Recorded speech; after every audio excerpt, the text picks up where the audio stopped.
Yo recuerdo unos pastores después de estar en Colombia y vieron con sus ojos un sicario matar a alguien.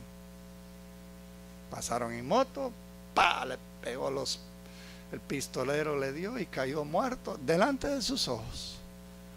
Y un costarricense que no tiene ejército ve eso y madre mía. Para otros sigue la gente por la calle, bueno, otro más. Y yo recuerdo después de volver ese pastor y estaban hablando, ¿qué haces? Porque la ley está corrompida, no hay quien denuncie ese hecho, no hay quien arregle ese daño, excepto buscar otro pistolero.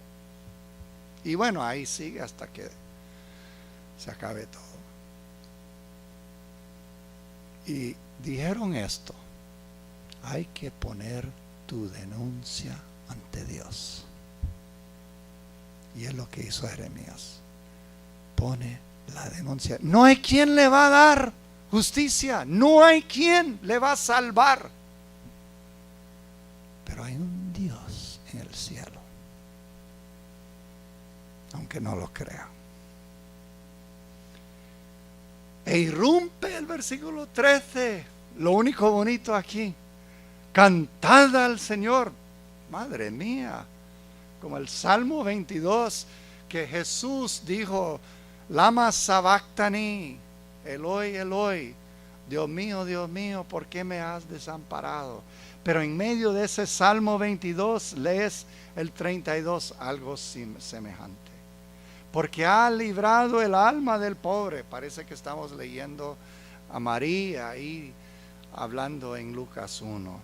Y de manos de los maldados. Y después, ay hermano, este necesita un examen psicológico. Maldito el día en que nací. He's really depressed. But there's no Prozac. El día en que me dio a luz mi madre, no sea bendito. Maldito el hombre que dio la noticia a mi padre diciendo te ha nacido un hijo varón, haciéndole muy feliz. Oh. Wow, Jeremiah, this is the Bible, inspirado por el Espíritu Santo. Esto no lo predica nadie, se quedan con el 18. Sí o sí, con costo llegan al 19, pero al 20 no. Claro, todos hablan de que le echaron al cepo y el pobre estuvo ahí, pero ahí se quedó. And if it happened to you, maybe you would pray like this too. Como muchos venezolanos, y muchos cubanos y muchos, bueno, un latino hermano entiende estos versículos. Yo no creo que todos los anglos que se criaron en Florida lo entienden, pero estos, porque se hacen preguntas, los exegetas, pero qué raro este Jeremías, ¿qué le pasa? Hay que leer los comentarios, hermano, Dios mío. Pero un latino no necesita un comentario para explicar esto. Si es un ser humano, ¿usted cree que le guste que pase todo esto? He's a human being. Y su reacción es humana. Pero habla a Dios. Le dice a Tatica a Dios lo que le tiene que decir, sin pelos, pero rasurado la lengua. Porque salí de vientre para ver pena y aflicción, y que acaben en vergüenza mis días. Todo esto empezó con una pregunta y termina con una pregunta. Dios hace una pregunta y Dios ni le responde. Ahora, hermanos, los exegetas les encanta hablar de las lamentaciones o las confesiones de Jeremías, y hay en el capítulo 11 la buena parte del 11, en el capítulo 15, en capítulo 16, 17. Esta sección tiene como 6 o dependiendo como 7 lamentos, y todos tienen algo similar, una queja, pero está confesando cómo se siente. Y a veces, como en el 15, Hay un diálogo, Dios le responde y ellos se están peleando los dos. Y a veces cuando en un lamento habla Jeremías, habla como si fuera Israel y Dios le habla a él como si fuera Israel, y Dios mío, no sé si es Jeremías o si es Israel. Y a veces no me gusta leer lo que los comentaristas dicen de Jeremías 15, porque creo que han fallado. O sea, hermanos, de una crisis de visión, capítulo 18, pasamos a una crisis de adoración, porque ahora el templo se ha convertido en adoración a todos los dioses y fuera el templo más peor. Y luego el mismo profeta está en crisis con su vocación. ¿Y cuál es la crisis de este hombre? ¿Por qué dijo que me ha seducido? ¿Qué es lo que quiere decir con esto en otras palabras? Y los exegetas gastan, hermano, una pasta en la tinta para escribir páginas y páginas, y los editores gastan una pasta en las páginas de los libros sobre esto. Pero en esencia, ¿qué sucede? Tenemos la poderosa, irresistible palabra de Dios en choque frontal con la resistente palabrería de esos tipos que se mofan y se ríen todo el día de esa palabra. Y en medio se quedó Jeremías atrapado.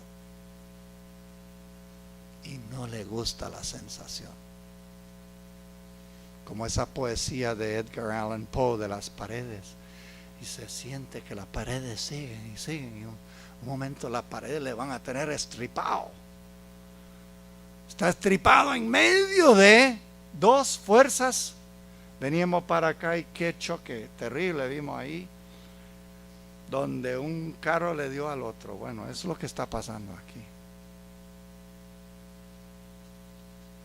Hermanos, léete los lamentos y cuando sienta esa rabia, tienes como hablarle a Dios. Esa rabia, lo que pasa en tu país, esa rabia por lo que pasó con tu hija, esa rabia de no sé qué.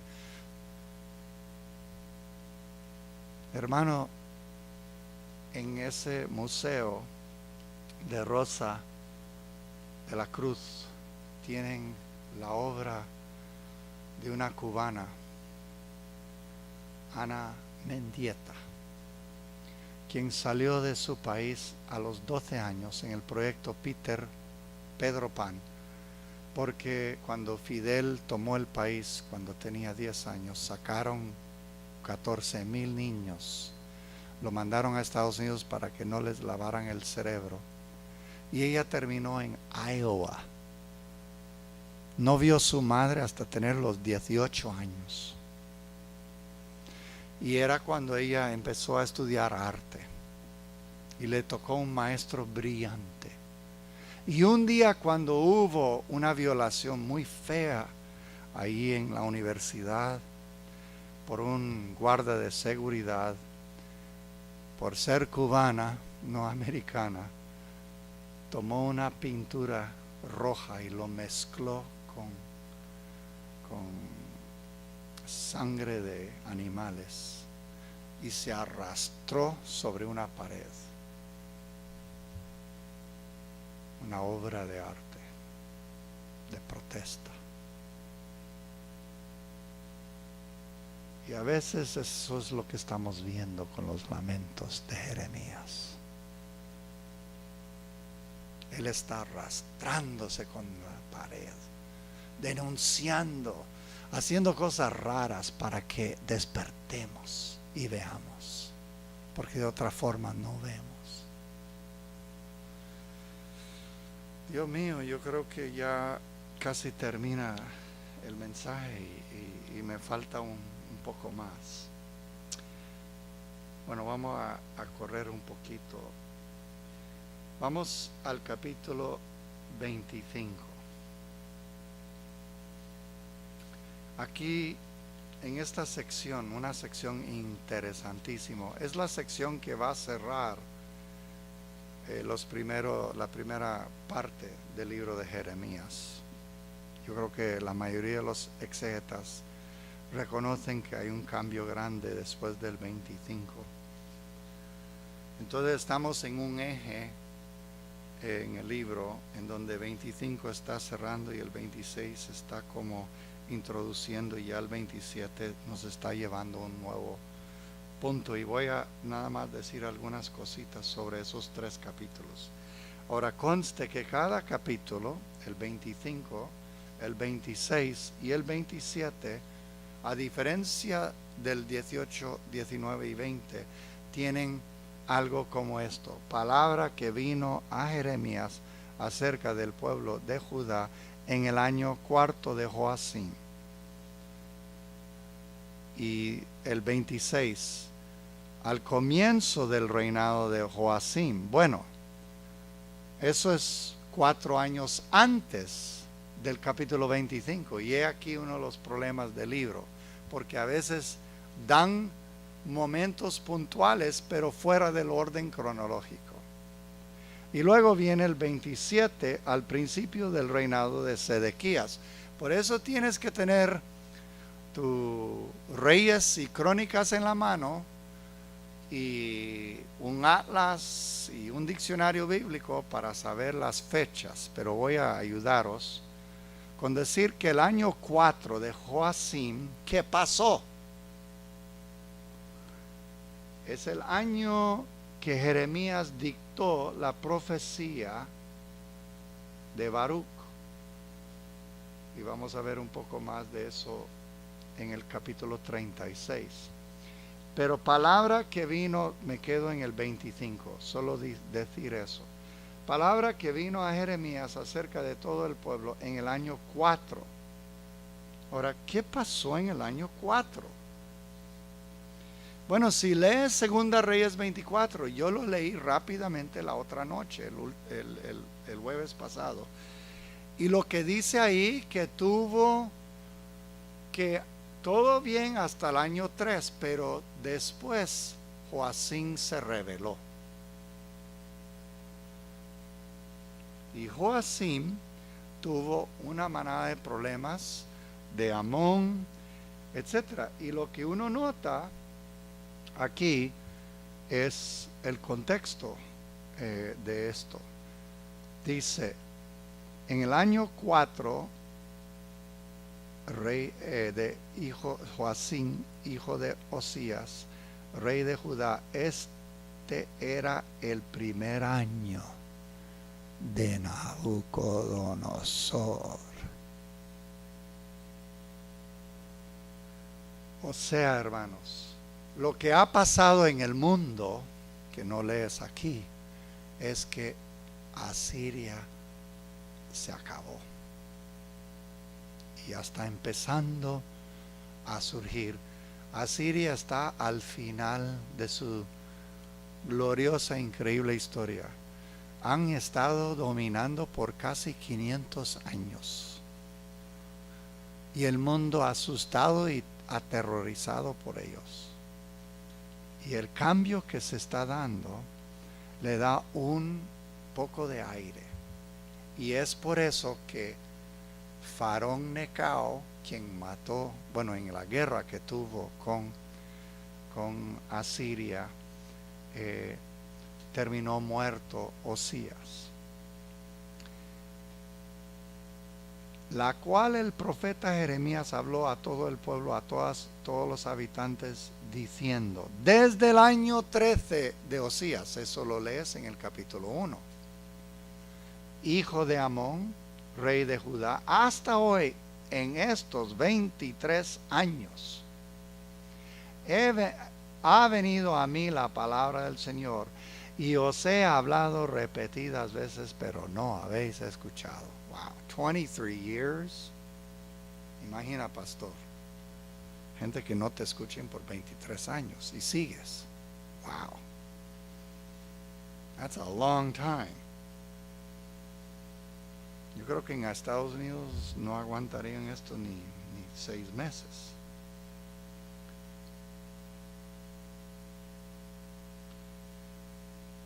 Y después viene esta increíble profecía cuando él profetiza en el versículo 8: por tanto, dice el Señor de los ejércitos. Curioso, no el Señor de los ejércitos. Por cuanto no habéis obedecido mis palabras, he aquí mandaré a buscar a todas las familias del norte, declara el Señor, y a Nabucodonosor, rey de Babilonia, siervo mío,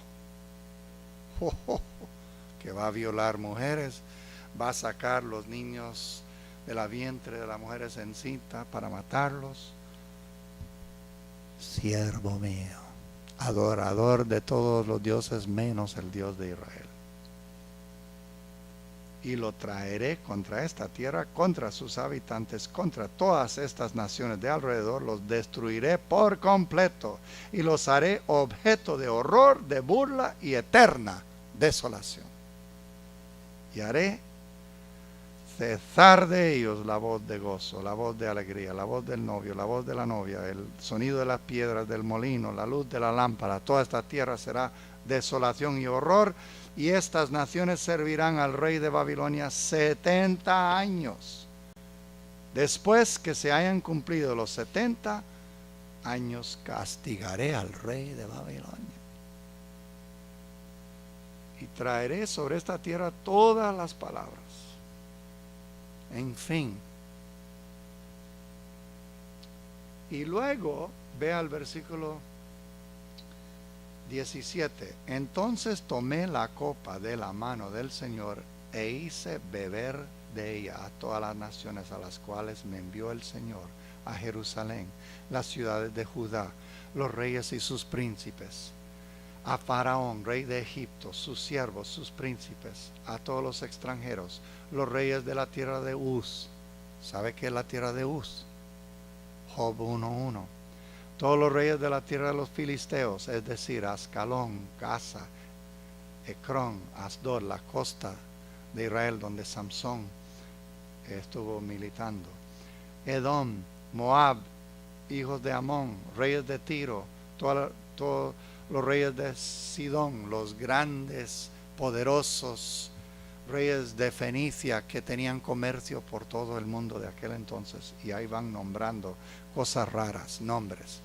Y es en este punto donde la Septuaginta, la tradición griega, pone lo que es capítulo 46 hasta el 51, un montón de profecías contra las naciones que terminan el libro de Jeremías.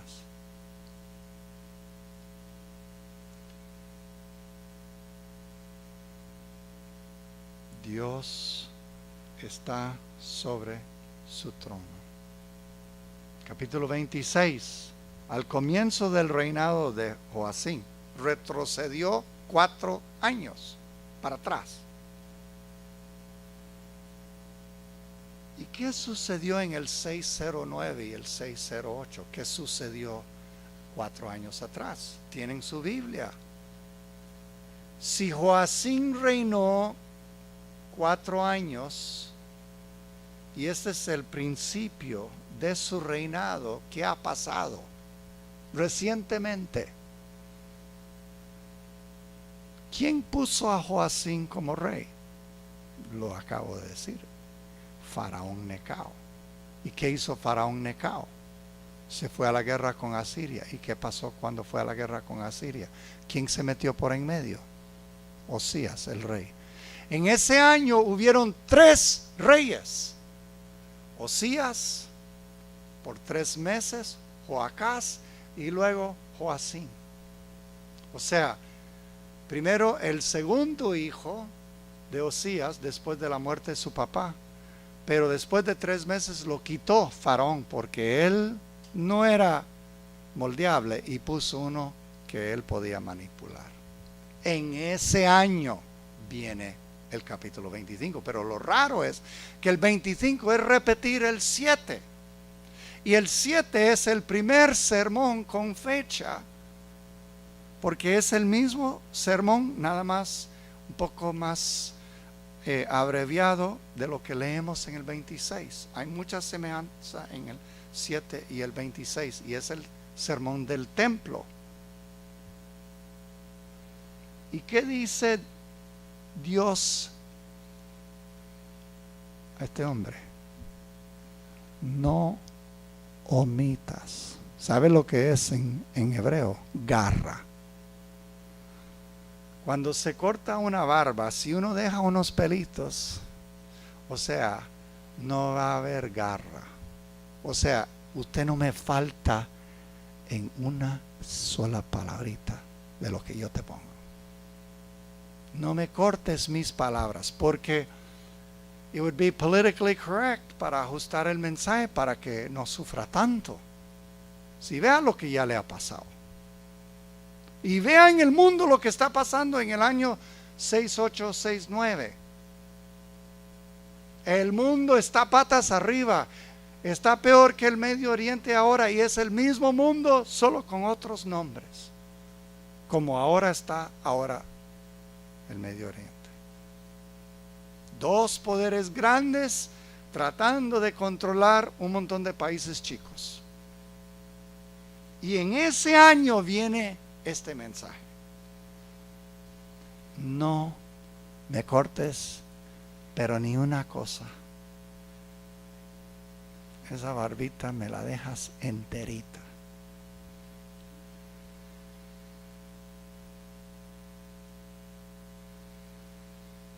Y luego viene el versículo 8. Cuando Jeremías terminó de decir todo lo que el Señor le había mandado que hablara a todo el pueblo, le apresaron los sacerdotes, los profetas, todo el pueblo, diciendo: de cierto morirás. Y está usando una palabra de Éxodo 21-23, mot tamut. Cuando alguien se portaba muy mal, mot tamut.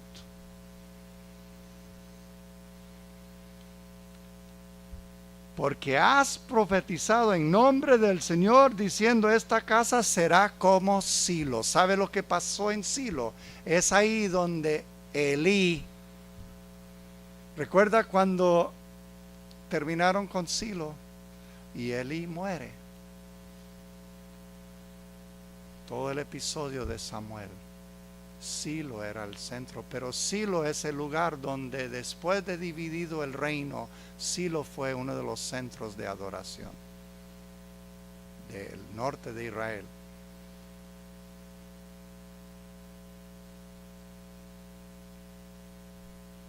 Y luego termina este capítulo diciendo que casi matan a este hombre.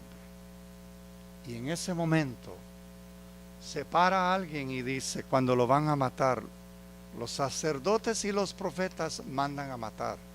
Y alguien se para y dice: ¿no recuerdas a Miqueas? Versículo 18. De Moreset profetizó en los días de Ezequías y habló todo el pueblo. ¿Sabe qué, hermanos?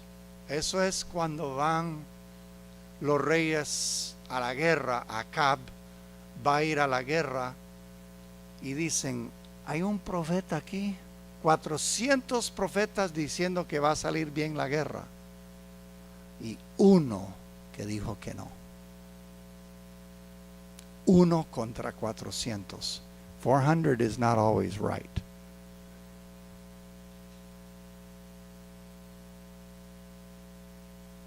¿Acaso le dieron muerte a Ezequías, rey de Judá? No temió al Señor y suplicó el favor del Señor. Y después hubo también un hombre que profetizó en nombre del Señor. Este no lo conocemos, ese no lo cuenta la Biblia. Urías, hijo de Semías, el cual profetizó contra esta ciudad.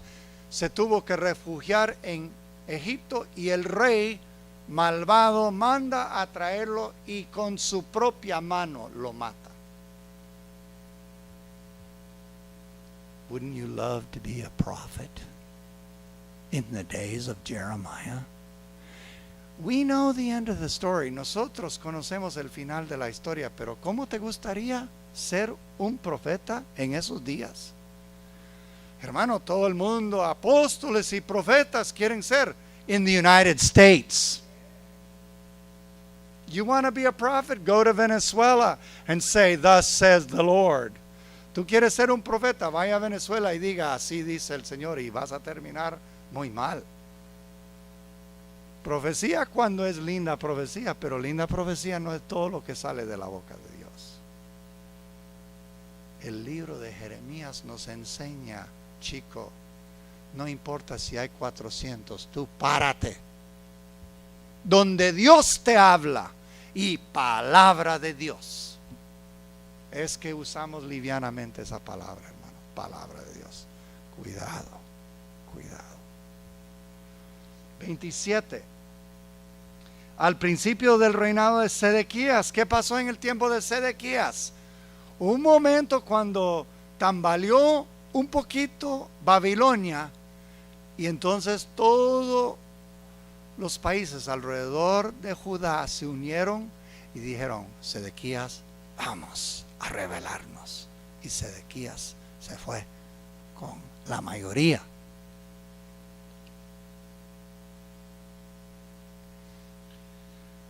¿Y qué dice Jehová?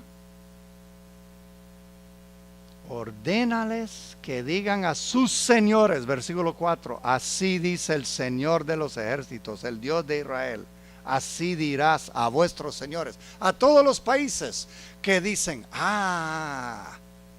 we're gonna get the best of Babylon. He's a new king, they're a new kingdom. Vamos. Yo hice la tierra.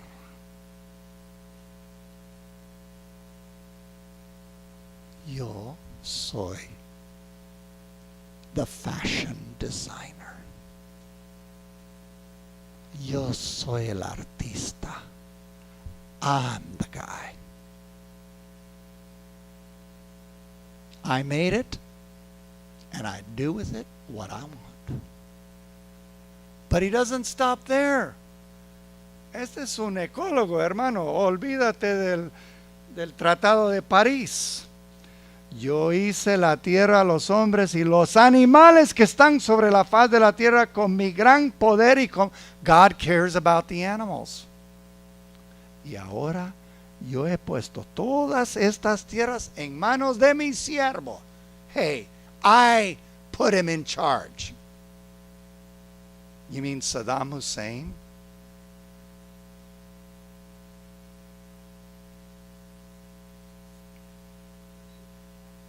Él adoraba Nabucodonosor. Era su héroe. Él quería recrear el mundo de Nabucodonosor, sus palacios, imitando Nabucodonosor y sus malvados hijos, que eran terribles. Bueno, las cosas que hicieron. I put him there. Así que, quietos. You're not going to rebel. Mi siervo. Hermanos, si lees ese capítulo, ¿cuántas veces aparece la palabra siervo? Y sabe que en hebreo, destruir y servir suenan muy parecido. Abad. Y también las bestias del campo le he dado para que le sirvan. Entiéndame, explícame eso de la ecología, hermano. A Dios no le importa la ecología. Entonces, ¿por qué Dios está hablando de los animales en relación a Nabucodonosor? Qué vergüenza que los ecólogos buscan modelos budistas porque creen que los cristianos están detrás del palo con la creación, porque no hemos leído nuestra Biblia. Y estamos todos con el tema de la evolución, perdiendo el tema de la ecología. That's where the battle is, my friend. No está en la evolución, está en la ecología. Ahí es donde se está peleando una gran batalla entre modelos budistas y otros modelos. Dios dice, I'm in charge. because I made it. Yo soy el alfarero. Yo hice esto y hasta los animales. Yo decido quién los cuida. Y ahora lo va a cuidar mi siervo. Hermanos. Después va a los hechiceros, los adivinos, y bueno, pero tenemos que terminar, y de veras voy a terminar. La última parte, capítulo 36, uno de los capítulos más curiosos, hermano. No hay tiempo para verlo, pero nada más decir que léetelo con más cuidado. En el mismo año cuarto de Joacim. ¿Por qué el año cuarto? Siempre volvemos a ese año cuarto. Porque era el año de la batalla de Carquemis. La batalla de Carquemis cambió la historia de Medio Oriente por muchísimos años. Porque acabó con Asiria una vez por siempre. Y dejó a Babilonia como el nuevo imperio. Toma un rollo y escribe en él todas las palabras que te he hablado acerca de Israel, acerca de Judá, acerca de God cares about everybody besides Israel. Hermano, esta adoración a Israel está muy bien, pero a Dios le place todo lo demás también. He cares about Venezuela. He cares about Colombia. Y hoy es el día de independencia de Colombia. Saludémoslos. ¿Usted cree que Dios estuvo en eso cuando se desmoronó España y nacieron los movimientos de independencia en toda América Latina? Dios no estuvo ahí. Sure he was. Dios organizó todo eso, Dios ordenó todo eso. Pero eso no me lo contaron cuando yo leí la historia. Por eso tienes que leer los profetas, hermanos.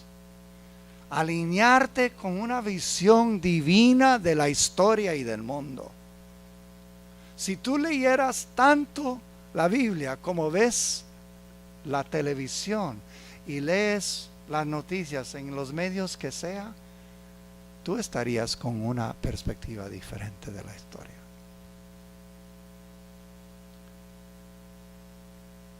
Cuatro años después del sermón del templo,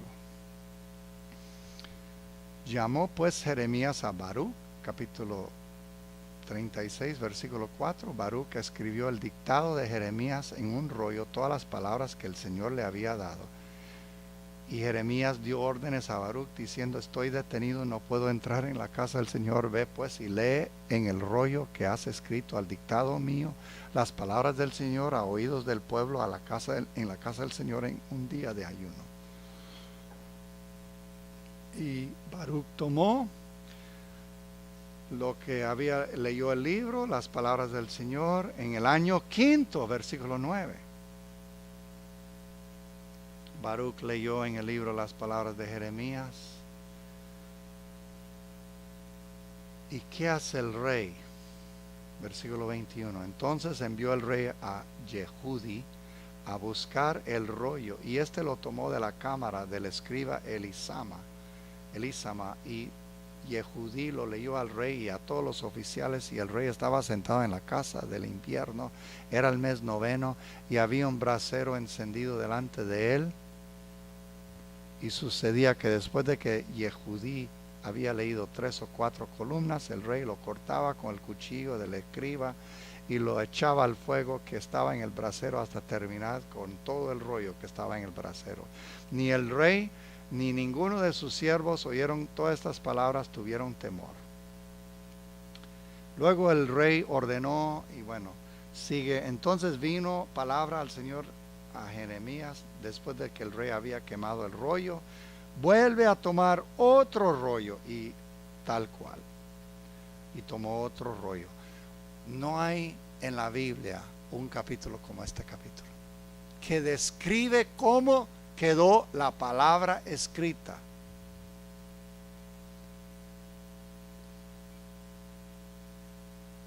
La palabra no es simbólica solamente, la palabra no es declarada solamente, la palabra está escrita, para que sepamos cómo se cumple. Y vamos a terminar en el capítulo 45. Solo para decir que del 46 hasta el 51 tenemos profecías contra 9 naciones, y no las voy a leer, no se preocupe, hermanos.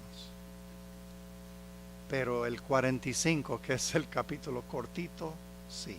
Palabra que habló el profeta Jeremías a Baruch, hijo de Nerías, cuando éste escribió estas palabras en un libro dictado de Jeremías en el año 4, otra vez el año 4. ¿Cuántas veces en el libro el año 4? Así dice el Señor acerca de ti, oh Baruch. Tú dijiste, ay, infeliz de mí, porque el Señor ha añadido tristeza a mi dolor. Cansado estoy de gemir y no me ha hallado reposo. Eso es Baruch, no es Jeremías. Así le dirás. Así dice el Señor. He aquí, lo que he edificado lo derribo, lo que he plantado lo arranco, es decir, toda esta tierra. Pero tú buscas para ti grandes cosas. No las busques, porque aquí voy a traer calamidad sobre toda la carne, declara el Señor, pero a ti te daré tu vida por botín en todos los lugares donde vayas. Y ese es el final de las profecías de Jeremías y Baruch. Bueno, la parte biográfica viene todas las 9 naciones, y luego el 52 cuenta cómo cayó Babilonia, Israel en manos de Babilonia. Hermanos, ¿sabe quién lee Jeremías? ¿Sabe qué fecha es hoy? ¿Qué es la fecha? ¿Sabe lo que pasó el 20 de julio en 1944? Hitler ya estaba perdiendo y estaban viendo que no iba a salir bien su proyecto, y entonces un grupo de oficiales dejaron un maletín donde explotó, pero el maletín lo movieron justo antes de donde estaba Hitler, y entonces mató 3 personas, pero no mató el indicado. Pero el cabezón que estuvo detrás de eso era de apellido Bonhoeffer, pero su hermano Dietrich era famoso. ¿Y sabe qué dijo Bonhoeffer? Que de todo lo que yo leo, Jeremías es lo que me nace. Y Jeremías 45, versículo 4, así dice el Señor, he aquí, lo que he edificado lo derribo, lo que he plantado lo arranco. Buscas para ti grandes cosas, pero a ti te daré tu vida por botín. Bonhoeffer ni sabía que su versículo favorito lo iba a vivir cuando después de ese atentado lo ahorcaron. Porque su hermano lo había cubierto, pero ya después de eso no lo podría, porque era uno de los jefes de la inteligencia alemana. Entonces le habían cubierto cuando ya lo hubieran matado.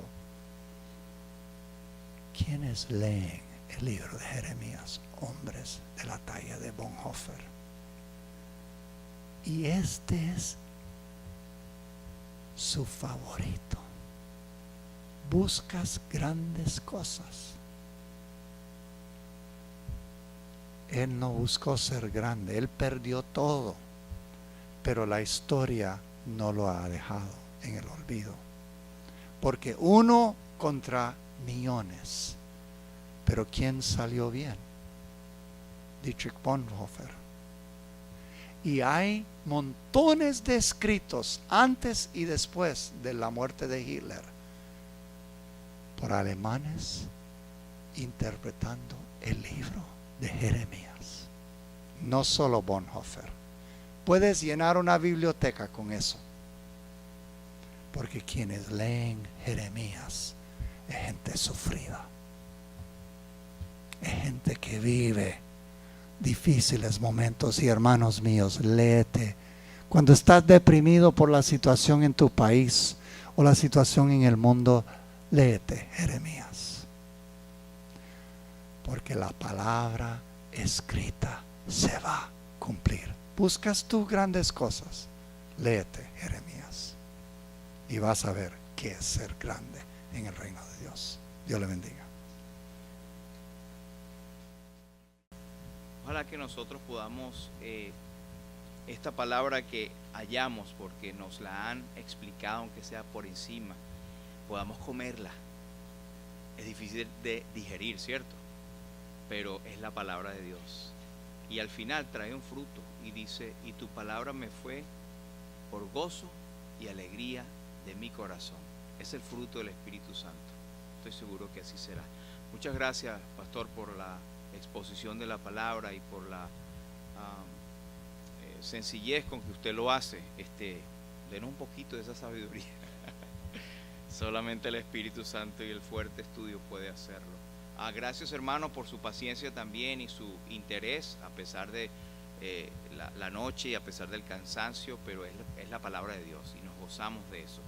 Es un privilegio para nosotros haberle tenido acá y esperamos que vuelva pronto, antes que venga el Señor. Vamos a orar. Padre, en el nombre de Jesús queremos darte las gracias, Señor, por el tiempo que hemos pasado, Señor. Y es verdad que hay profundidad en tu palabra, Señor, y hay tiempo que muchas veces no ocupamos en meditar y en escudriñar. Señor, que nosotros podamos tener ejercicio de ver y leer tu palabra, Padre. El centro de las Escrituras es el Señor, Jesús. Si bien en el Antiguo Testamento Jeremías era la columna principal de todos estos profetas, pero cuando vino el cumplimiento del tiempo, tú, oh Padre, enviaste a tu Hijo nacido de mujer, nacido bajo la ley, para redimirnos. Gracias, Señor, porque aunque todas estas cosas pueden pasar alrededor en el mundo, tu palabra no pasará. Gracias, Señor, por este tiempo. Bendice al pastor Jones, su familia, su viaje, todo lo que va a hacer. Gracias por la deferencia, gracias por la ayuda que ha tenido Fabio también en ayudarle, llevarle a todas partes. Señor, bendícele también, bendice a su familia. Gracias por nuestros hermanos acá en la iglesia y gracias por este tiempo, Señor. Y te suplicamos que nos lleves con todo bien a nuestros hogares ahora y que nos des un buen descanso, Señor. Te damos las gracias, Señor, en el nombre de Jesús. Amén.